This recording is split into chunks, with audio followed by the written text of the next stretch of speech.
امریکہ کے گریمی ایوارڈ یافتہ جیز موسیقی کے ماہر جین ایکن نے ایشیا اور مشرق وسطیٰ کے کئی ممالک میں ملٹری بینڈز کے لیے موسیقی ترتیب دی ہے۔ وہ تھائی لینڈ سے شورش زدہ ملکوں میں جاتے ہیں اور وہاں مختلف مذاہب اور ثقافتوں سے تعلق رکھنے والے لوگوں کو موسیقی کے ذریعے ایک دوسرے کے قریب لانے کی کوشش میں ہیں۔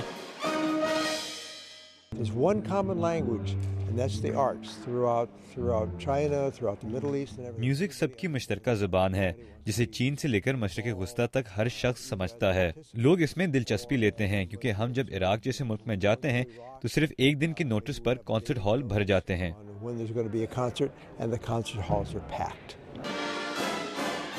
عراقی کردستان سے تعلق رکھنے والے جیز موسیقار رین کاوا جین ایکن سے تربیت لینے کے لیے تھائی لینڈ آئے ہیں۔ جیز، راک اور پاپ موسیقی ابھی ہمارے ملک میں نئے ہیں۔ یس اکیڈمی کے عراق میں آنے سے لوگ موسیقی کے ان اصناف کو جاننے لگے ہیں۔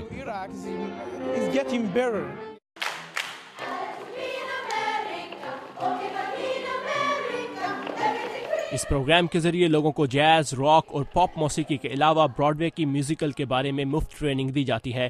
یہ پروگرام عراق، افغانستان اور شام کے ساتھ ساتھ پاکستان میں بھی چل رہا ہے۔ جین کہتے ہیں کہ عراق میں انہیں سب سے زیادہ لوگوں نے سنا اور ان کے ساتھ کام کیا۔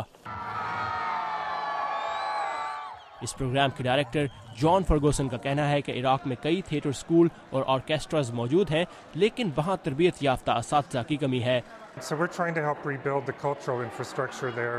ہم وہاں ثقافتی سرگرمیوں کو فروغ دینے کے لیے اساتذہ کو تربیت بھی دے رہے ہیں، جو موسیقی اور تھیٹر کے آرٹ میں دلچسپی رکھنے والے طلباء کے لیے تحریک کا باعث ہے۔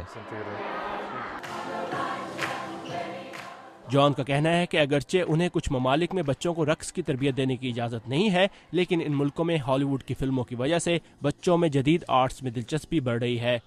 ڈینیل شارف کے ساتھ ثاقب الاسلام، اردو VOA۔